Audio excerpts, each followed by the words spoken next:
পর্যন্ত মাটিতে পড়বে আর চিৎকার দিবে রব্বি সাল্লিম সাল্লিম, রব আমাকে বাঁচান।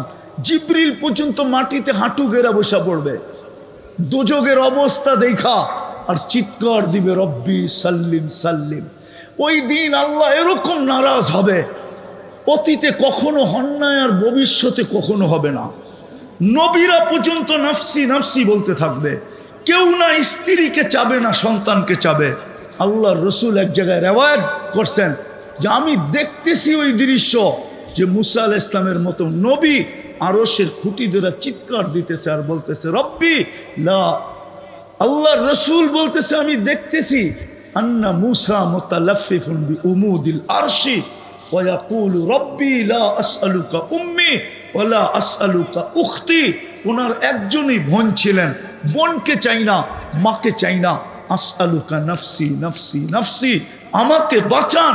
ও যুবক, ওই দিন তোমার রসুল একমাত্র কিয়ামতের মাঠকে গরম করবে, আরশ পর্যন্ত কাঁপায় দিবে আর চিৎকার দিবে রব্বি উম্মতি উম্মতি। আমি বুঝাইতে পারি না। হাসান চাবে না, হোসাইন চাবে না, আলী চাবে না, ফাতেমা চাবে না, বাকি মেয়েদেরকে চাবে না, না ফ্যামিলিকে চাবে, শুধু চিৎকার উম্মতি উম্মতি। আল্লাহ সান্ত্বনা দিতে থাকবেন সালতু তা শাফি তু শাফা, বন্ধু শান্ত হন, যাকে চাবেন তাকে দিয়া দিব, যার ব্যাপারে সুপারিশ করবেন তাকে দিয়া দিব। যিনি এখনো কবরে কাঁদেন আমাদের জন্য, হায় হায় হায়, হাজারো কোটি ফ্যাসিলিটি আমরা পাইছি।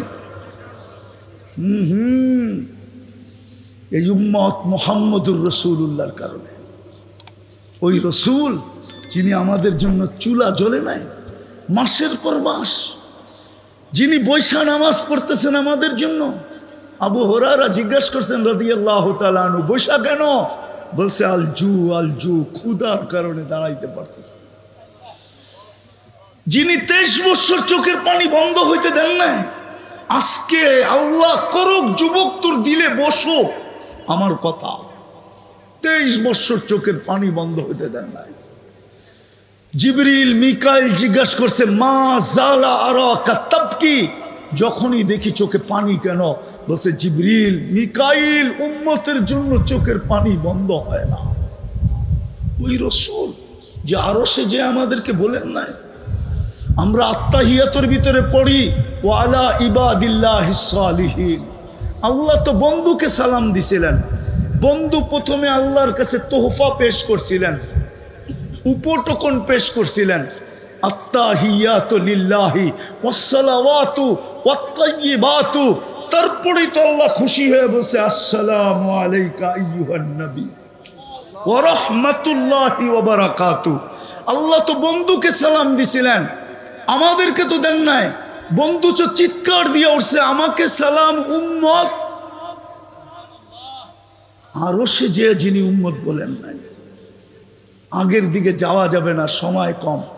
এতটুকু শুনাই, মুসা আলাইহিস সালামকে নিজের দর্শন দেন নাই, শুধু তাজাল্লি দিছেন। ফাতাজাল্লা লিল জাবাল, তাজাল্লি দিছেন।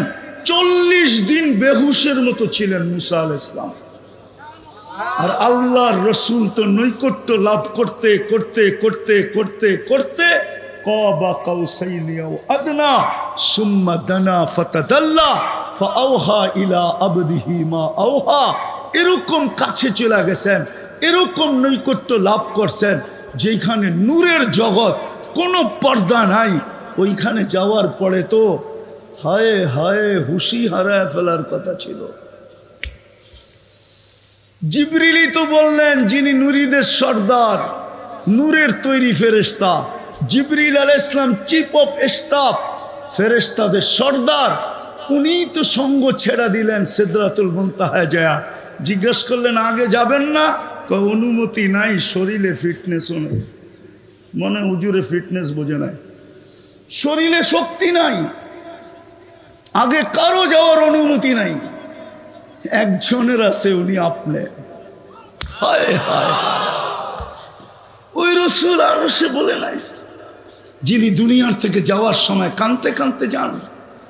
জিবরিল জিজ্ঞাসা করছে কাঁদেন কেন? বলছে ফামাল লিবাদি উম্মতি, আমার উম্মতের নারী পুরুষ যুবক বৃদ্ধ ছোট বড়কে কে দেখা রাখবে? আল্লাহ অঙ্গীকার দিছে আমি দেখা রাখবো। যিনি এখনো কবরে কাঁদেন আমাদের জন্য, ওই ওলামাদেরকে জিজ্ঞেস করেন কাঁদে না না কাঁদে? আল্লাহওয়ালারা দেখে না দেখে না। আমি পুরা টিম নিয়ে আসতে পারি এখানে, পুরা স্বপ্ন দেখছে। আল্লাহ রসুল হাতিমে কাবায় কাঁদতেছেন, বলছে কাঁদেন কেন? বলছে আমার বাংলাদেশের উম্মতের জন্য কাঁদি। আমার বাংলাদেশের উম্মত সরল সহজ সাদা সিধা, যেই দিকে বাতাস ওই দিকে পাল। আমার বাংলাদেশের উম্মতের জন্য কাঁদি। এই জন্য আমি বলি আল্লাহ রসুলের পক্ষ থেকে বাংলাদেশের মানুষ সরল সহজ সাদা সিধা। কি?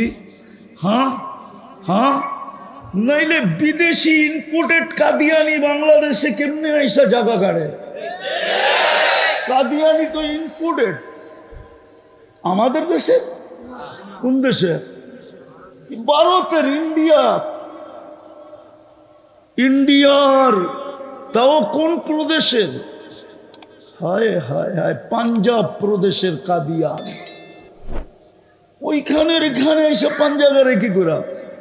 বাংলাদেশিরা সাদা সিধা। আল্লাহর রসুল বলছে আমার উম্মতের ঈমান নিয়ে যেতেছে। কেউ বলে ভাঙ্গা ঘরে থাকবো না, স্বামীর কথা মানবো না। এক একজনে এক একভাবে ঈমানকে ছিনায় নিয়ে যেতেছে। ওই রসুল যে এখনো কবরে কাঁদে। আমার দেশ নিয়ে তো আমি মাঝে মাঝে ভাবি যে হায়, একটা ইউনিয়ন পরিষদের চেয়ার পাওয়ার জন্য মরতে রাজি, মারতে রাজি, স্ত্রীকে বিধবা করতে রাজি, সন্তানদেরকে এতিম করতে রাজি, বুকের তাজা রক্ত ঢাইলা দিতে রাজি, রক্তের বন্যা বহায় দিতে রাজি। কিন্তু আপনার আমার নবী তো কিয়ামতের দিন মাকামে মাহমুদ পাবে। কোন ওলামা প্রমাণ করে দেখাতো যে উনি বসবে চেয়ারে? বসবে না তো, হাত রাইখা দাঁড়ায় থাকবে। আল্লাহ জিজ্ঞেস করবে বসেন না কেন? বলে যে 3 জায়গায় দৌড়াবে ও বসে কি করে? আমি বসবো না, প্রমাণ দিলাম এটা আমার, এই জন্য হাতলে হাত রাখলাম। আমি বসবো না, আমি তো উম্মতকে অঙ্গীকার দিয়ে আসছি হাউজে কাউসারে ছুটবো। পিপাসিত উম্মত যেন অপেক্ষা না করতে হয়, আমি চাই অপেক্ষা করব। আসতে দেরি, আমি নিজের হাতে পান করাইতে দেরি করব না। আর যুবক, রব্বে কাবার কসম, যার পেটে 1 ফোঁটা হাউজে কাউসার যাবে, এটা নির্ধারিত হয়ে গেল। এই পেট কোনো না কোনো ভাবে জান্নাতে যাবেই যাবে। দুযোগ এই পেটকে আর স্পর্শ করবে না। বলবে আমি তো দৌড়াবো হাউজে কাউসারে, আমি তো দৌড়াবো মিজানে। পাল্লা না ঝুঁকলে আপনি আমাকে অঙ্গীকার দিছেন সালতুতা, আমি চাইলে নাকি দিবেন, তো আমি চাইতে শুরু করব। আপনি নাকি আমাকে অঙ্গীকার দিছেন শাফি তু শাফা, সুপারিশ করলে মঞ্জুর করবেন, আমি ওইখানে দাঁড়াই সুপারিশ করতে থাকবো। আপনি অঙ্গীকার দিছেন আমাকে সৌফা ইউতিকা রাব্বুকা ফাতারদা, আপনাকে আমি রাজি করে ছাড়বো, তা আমি চিৎকার দিব উম্মতের পাল্লা ঝোঁকে না, আমি রাজি হব না না না না। আপনি আমাকে অঙ্গীকার দিছেন লা ইউখজিকা ফি উম্মতিক, আপনার উম্মতের ব্যাপারে আমি লজ্জিত করব না, তো আমি চিৎকার দিব। এখনই তো ঘোষণা হবে হাসিরা ফুলান ইবনে ফুলান, অমুকের ছেলে অমুক, অমুকের উম্মতের অন্তর্ভুক্ত, চিরদিনের জন্য অসফল হয়ে গেছে। আমি লজ্জিত হয়ে যাব। পাল্লা ঝুঁকায় দেন না। আল্লাহ বলে বন্ধু আমি ঝুঁকায় দিব। আমি ওইখানে মিজানের পাশে ছুটবো, ওইখান থেকে পলসেরাতে যাব। যদি পার না হইতে পারে দুরুদের গাঠি দিয়া পার করায় দিব। আমি লেখি নাই, ইমাম কর্তুবী রহমতুল্লাহ আলাইহি লেখছেন। কিন্তু আফসোস তো এইখানেই, আজকে শুক্রবারের রাত্র, সূর্য ডুবার থেকে শুক্রবার শুরু হয়ে গেছে, কালকে সূর্য ডুবা পর্যন্ত। কিন্তু আমার বিশ্বাস এই মজমা একজনও নাই যে শুক্রবারে 1000 বার দুরূদ পড়ে। আমার বিশ্বাস এখানে নাই। আমার বিশ্বাস কোনো যুবকও নেই যেটি 10 বার শুক্রবারে 10 বার যুবক শরীফ পড়ে। অথচ আল্লাহ রসুলের অনুরোধ ছিল, আবেদন ছিল, আমাদের কাছে দরখাস্ত ছিল, হায় শুক্রবারে আমার উপরে বেশি বেশি দুরূদ পড়ে না উম্মাহ। ওই রসুল। যুবক, জানি না তুমি বুঝবে কিনা, কিয়ামতের দিন ১৬ লক্ষ নবী, ৩১২ জন রসুল, হয় হয় যেই দিন ফেরেশতারা পর্যন্ত মাটিতে পড়বে আর চিৎকার দিবে রব্বি সাল্লিম সাল্লিম, রব আমাকে বাঁচান। জিবরিল পর্যন্ত মাটিতে হাঁটু গেরা বসা পড়বে দোজগের অবস্থা দেখা আর চিৎকার দিবে রব্বি সাল্লিম সাল্লিম। ওই দিন আল্লাহ এরকম নারাজ হবে, অতীতে কখনো হন নাই আর ভবিষ্যতে কখনো হবে না। নবীরা পর্যন্ত নাফসি নাফসি বলতে থাকবে, কেউ না স্ত্রীকে চাবে না সন্তানকে চাবে। আল্লাহর রসুল এক জায়গায় রেওয়ায়াত করছেন যে আমি দেখতেছি ওই দৃশ্য, যে মুসা আলাইহিস সালামের মতো নবী আরশের খুঁটি ধরে চিৎকার দিতেছে আর বলতেছে রব্বি লা। আল্লাহর রসুল বলতেছে আমি দেখতেছি আন্না মুসা মুতালাফফিফুন বিউমুদিল আরশি ওয়া ইয়াকুলু রব্বি লা আসআলুকা উম্মি ওয়া লা আসআলুকা উখতি। ওনার একজনই বোন ছিলেন, বোনকে চাই না, মাকে চাই না। আসআলুকা নাফসি নাফসি নাফসি, আমাকে বাঁচান। ও যুবক, ওই দিন তোমার রসুল একমাত্র কিয়ামতের মাঠকে গরম করবে, আরশ পর্যন্ত কাঁপায় দিবে আর চিৎকার দিবে রব্বি উম্মতি উম্মতি। আমি বুঝাইতে পারি না। হাসান চাবে না, হোসাইন চাবে না, আলী চাবে না, ফাতেমা চাবে না, বাকি মেয়েদেরকে চাবে না, না ফ্যামিলিকে চাবে, শুধু চিৎকার উম্মতি উম্মতি। আল্লাহ সান্ত্বনা দিতে থাকবেন, সালতু তা শাফি তু সাফা, বন্ধু শান্ত হন, যাকে চাবেন তাকে দিয়া দিব, যার ব্যাপারে সুপারিশ করবেন তাকে দিয়া দিব। এই উম্মত তওবা করে না, করবা আজকের থেকে তওবা? হ্যাঁ, কে কে করবা দেখি? পাক্কা? হ্যাঁ, কমসে কম শোয়ার সময় তওবা। এখন তওবা করো, বলো আল্লাহ অতীত থেকে তওবা করলাম, আমাদেরকে মাফ করে দেন, নামাও। আর একটা কাজ করো, আল্লাহর ডাকে ডেলি 5 বেলা। কে ডাকে? কে ডাকে? কে ডাকে? আরে আল্লাহ ডাকলে তো মনকে বুঝ দিতে পারতাম যে 4 অক্ষরের একটা শব্দ, শুধু আল্লাহ তো ডাকে না। 24 ঘন্টা যিনি আমার করে বাজেট ব্যয় করেন।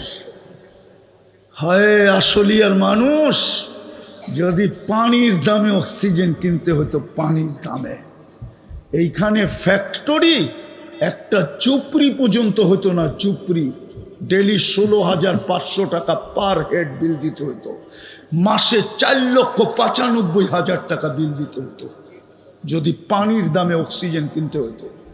30 টাকা লিটার, ডেলি আমরা 550 লিটার অক্সিজেন নেই। আল্লাহ ব্যয় করে এটা আল্লাহ। ওই আল্লাহ ডাকে 5 বেলা।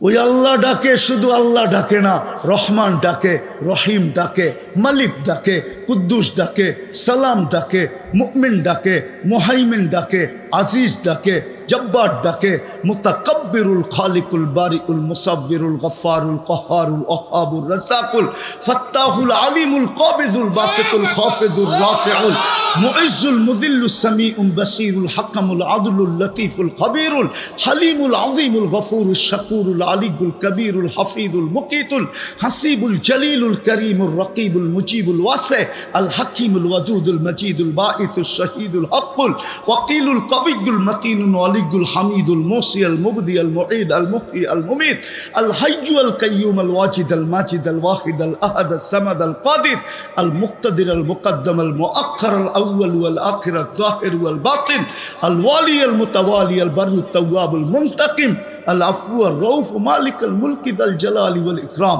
المقسط والجامع والغني والمغني المانع الضار النافع النور الهادي البديع والباقي الوارث والرشيد الصبور جل جلاله 99 পদের মালিক আল্লাহ ডাকে, দামি বানানোর জন্য ডাকে, জান্নাতের চাবি দিতে ডাকে।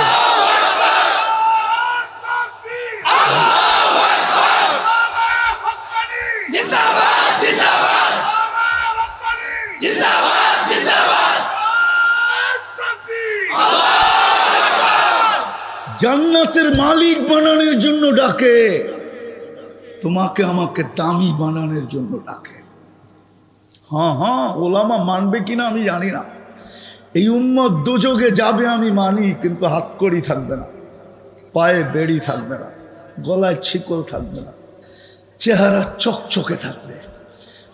দোজখের দারোগা মালিক জিজ্ঞেস করবে এটা আবার কেমন আসামি, হাতকড়ি কই, বেড়ি কই, ছিকল কই, চেহারা চকচকে। আল্লাহ বলবে আমার বন্ধুর উম্মত, বেশি কথা কইস না। বলবে হাতকড়ি নাই কেন? বলে যেই হাত উঁচুতে ব্যবহার হয় ওই হাতে হাতকড়ি লাগে না। বলছে পায়ে বেড়ি নাই কেন?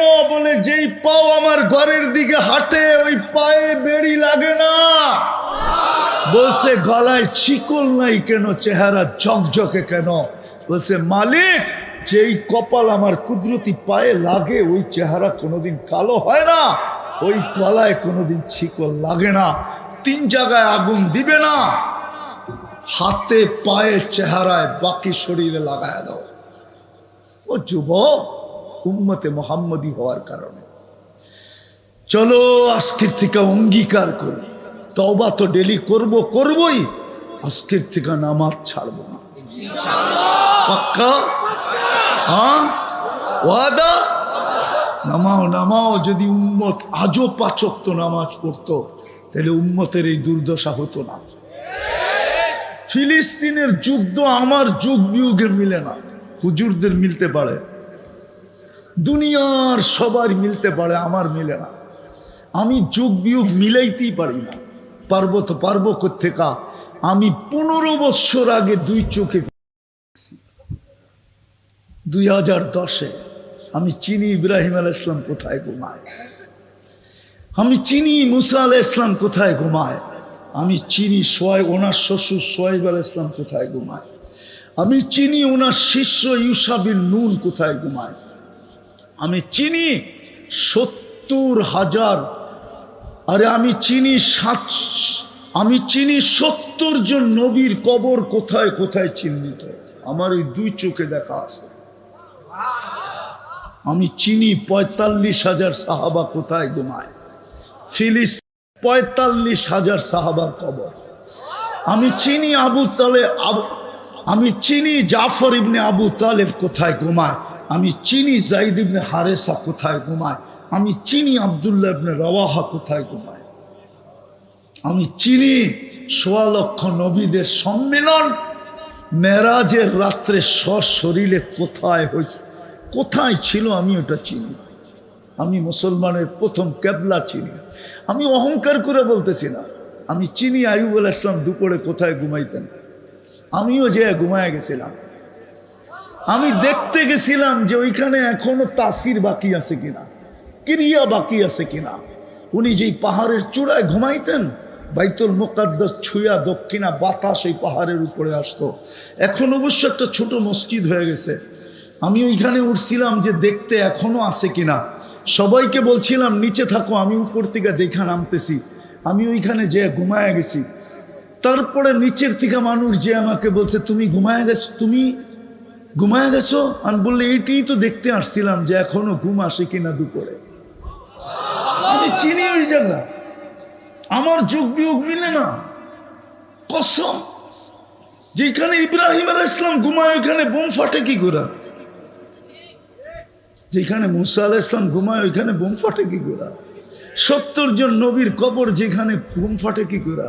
তাও চিহ্নিত মুহাম্মদুর রাসূলুল্লাহর পরওয়ানা জিয়ালে সাহাবী।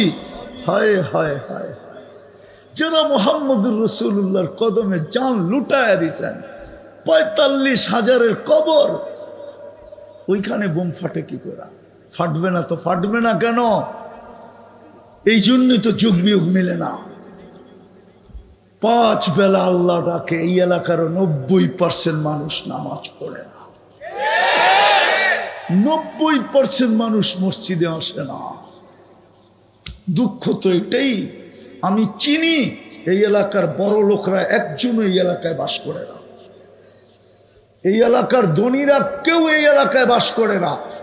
হ্যাঁ, বাংলো থাকলে থাকতে পারে, সপ্তাহে মাসে একবার আসে, 2-4 ঘন্টা বসে আবার চলে যায়। সবাই থাকে উত্তরায়, না হইলে বনানী, না হলে গুলশান, না হলে বাড়িদারা, না হলে ধানমন্ডি। আর কেউ কেউ তো আমি চিনি আমেরিকাতে থাকে, কেউ কেউ তো আমি চিনি ইংল্যান্ডে থাকে, কেউ কেউ তো আমি চিনি কানাডায় থাকে। এই এলাকার মানুষ আমি চিনি, অথচ আল্লাহ নিজের ঘরটা আমাদের মহল্লায় দিয়ে দিছে। যুক্তিতে তো আসে না, আল্লাহ কেন আমাদের মহল্লায় ঘর দিবে? আল্লাহর চেয়ে উন্নত কে আছে?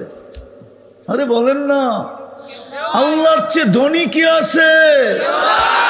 আল্লাহর চেয়ে বড় কে আছে? আল্লাহু আকবার। আল্লাহর চেয়ে বড় কে? উনি কেন ঘরটা আমাদের মহল্লায় দিলেন?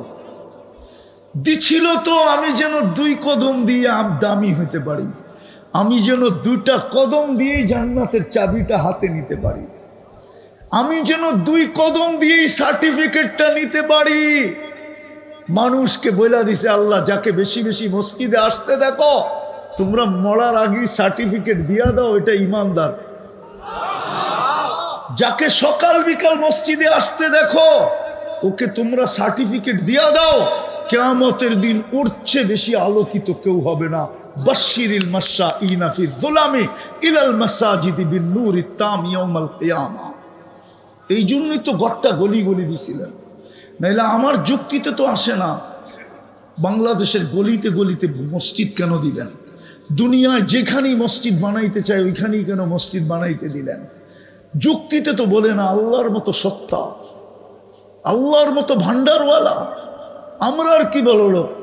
চলেন একটা হাদিস বহুত দিন পরে মনে উঠলো, শুনায়া দিই, শুনবেন? হ্যাঁ, আল্লাহ বলে লাউ জামা আউয়ালাকুম ওয়া আখিরাকুম ওয়া জিন্নাকুম ওয়া ইনসাকুম ওয়া হাইয়াকুম ওয়া মাইয়িতাকুম ওয়া যাকারাকুম ওয়া উনসাকুম ওয়া ইয়াবিসাকুম ওয়া রুতবাকুম ফি সাঈদিন ওয়াহিদিন ফাসআলু কুল্লা ওয়াহিদাতিন মিনহুম মাসআলা ফাআতু কুল্লা ওয়াহিদাতিন মাসআলা মা নাকাসা মিন খাযাইনি শাই কামা ইয়ানকুসুল বাহরু ইদা উদখিলাল মিখয়ালু ফি।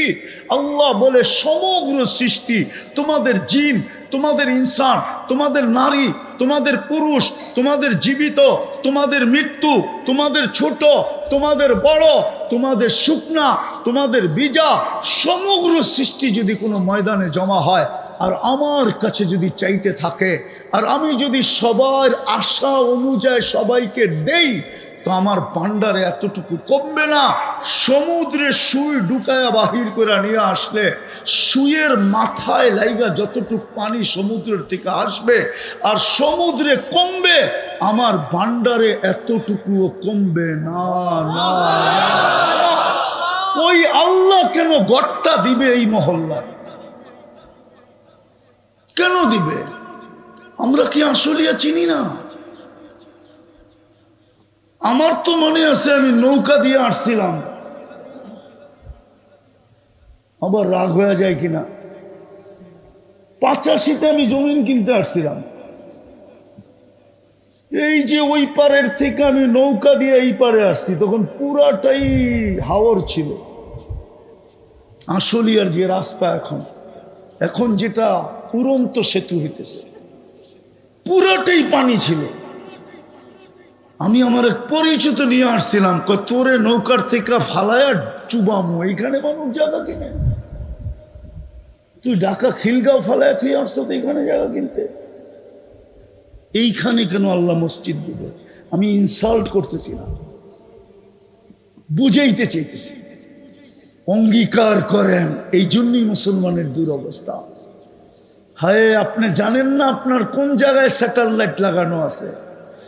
রব্বে কাবার কসম, আমাদের প্রত্যেক মসজিদের উপরে স্যাটেলাইট লাগানো আছে। 24 ঘন্টা মনিটরিং করা হয়, কেননা ইহুদিদের সবচেয়ে বড় কিতাব, সবচেয়ে গ্রহণযোগ্য কিতাব। আমরা কোরআনকে তো মানি না, ওরা ওইটাকে অক্ষরে অক্ষরে মানে, যেটাকে তালমুদ বলে। তালমুদ, ওই তালমুদে লেখা আছে মুসলমানের জুমার জামাত আর ফজরের জামাত সংখ্যায় যেই দিন সমান হবে, ওই দিন মুসলমানের বিজয়ের পালা আকাশ থেকে শুরু হবে। এই জন্য পায়ে ধরতেছি, নামাজ ছাড়বো, নামাজ ছাড়বো, ওয়াদা। আল্লাহ আমাদেরকে আমল করার তৌফিক দান করেন। ওমা আলাইনা ইল্লাল বালাগ। উঠাউঠি করবো না, শুধু দুটা ছেলের পাগড়ি দিব, তারপরে ইনশাআল্লাহ দোয়া।